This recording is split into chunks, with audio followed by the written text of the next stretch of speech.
Game started. Just for fun. Here we go. Let's try the French defense. See what line we get.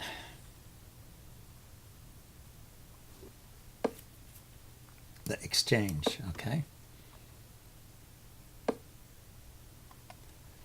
That's a little unusual. Usually they play with knight f3 and bishop to d3.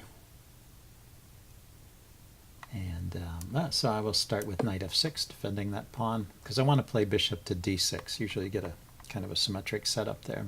Knight here, bishop here, knight here, bishop here. Go for pressure on the e file.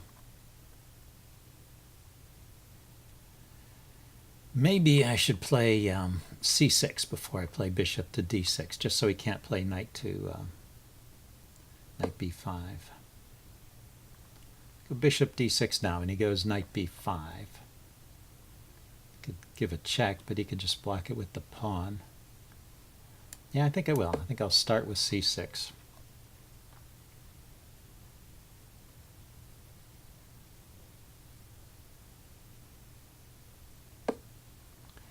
And then play bishop d6 and get castled. See if I can get a rook. See if I can get a rook to the e file before white does. And start putting some pressure on like this. That's well defended, so he can just castle. So I guess he's not doing much here. Though if I had the bishop out, I could get to a situation where he would have to take back with the pawn. So he lifted his queen. Maybe he's thinking of castling queen side. Here, let's kick that bishop once, see if he intends to take. Oh, he retreats. Okay, you know, if he castles queenside, I have this b5, b4 coming pretty quickly, so I don't think it's a big problem for me if he goes queenside. This e4 square looks like a good square for my pieces, so maybe I'll target that in some way. Right now, if I played knight e4, I guess he would take. I would take. Actually, that's a fork, so he can't take.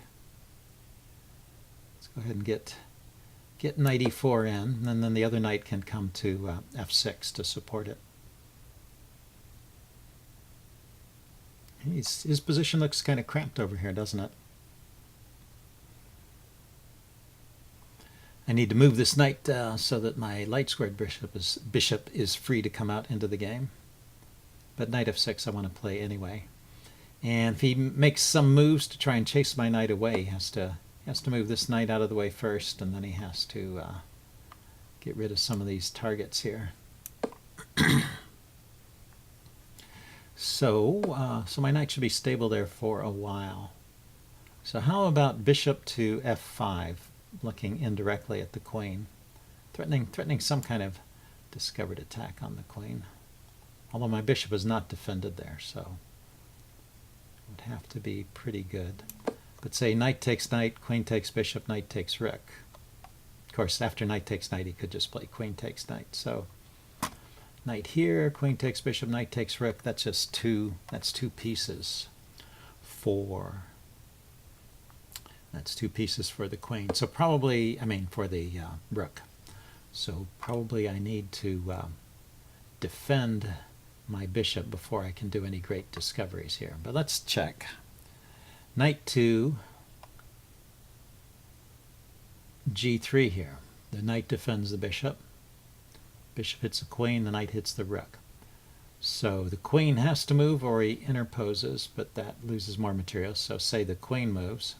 And then after the queen moves, this bishop is not hanging anymore, and I can grab the rook in the corner. So I think this tactic is working for me. Looks like he was going directly for a attack on my king here, castling queenside and getting his rooks over to the king side here, and that is I think that's in keeping with his motto, chess for fun. It's a fun way to play, but probably you got to calculate look for those tactics that your opponent has too. You can't just ignore what your opponent is doing. So, yeah, so he's getting his attack started already. Do I want to... Yeah, probably just dropping the bishop back is fine.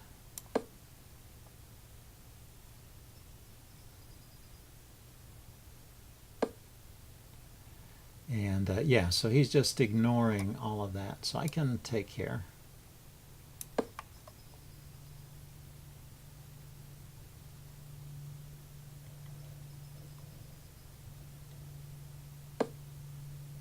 Ah, he pins it again. That's interesting.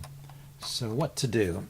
Let's, you know, I could grab another pawn with my knight here and get it out of trouble. Yeah, actually that's good, because that pawn was not defended even. So not only do I get away with nabbing his rook, but I can bring this knight back into the game, defending my knight.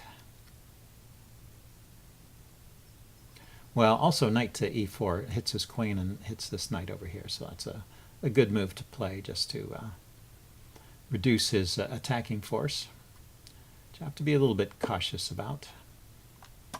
Yeah, so he's going to continue ignoring me. So knight e4 hits the bishop, hits the knight, hits the queen. So he probably needs to take. And I can take with the bishop here, which removes a target, removes one of the targets of his knight over here. And yeah, I'm just going to keep taking. I am a rook up after all.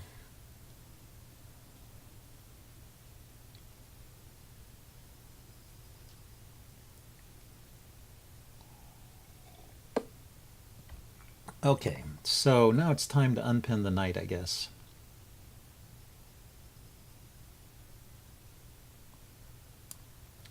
With bishop here. And I don't really see much that he can do. He can take the bishop. So what to do? Let's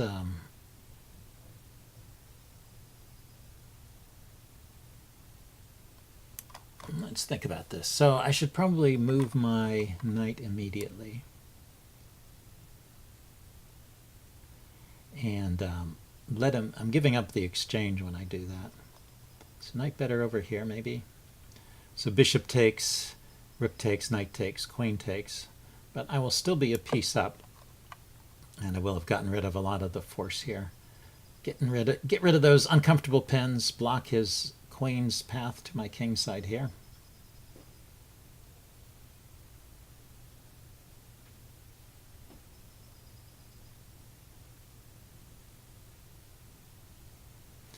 Or at least the diagonal. Block that diagonal. I'm threatening to take his bishop, so he has to react in some way here.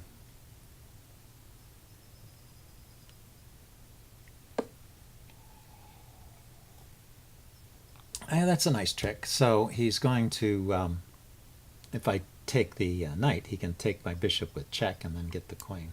So let's take the bishop.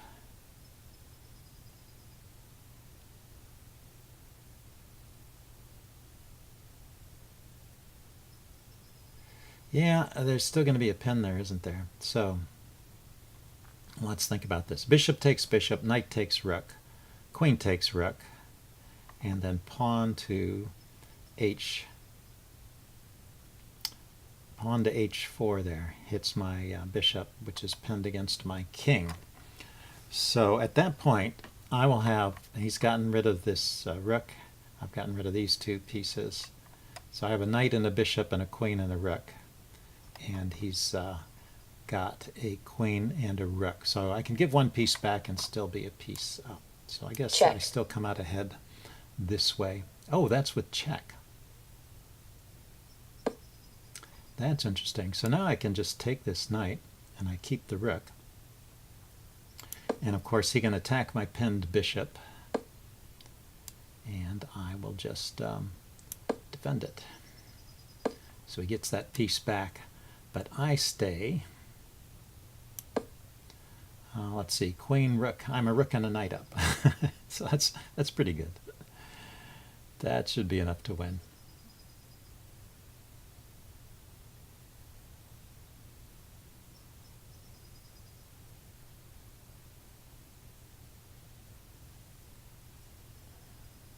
White resigns.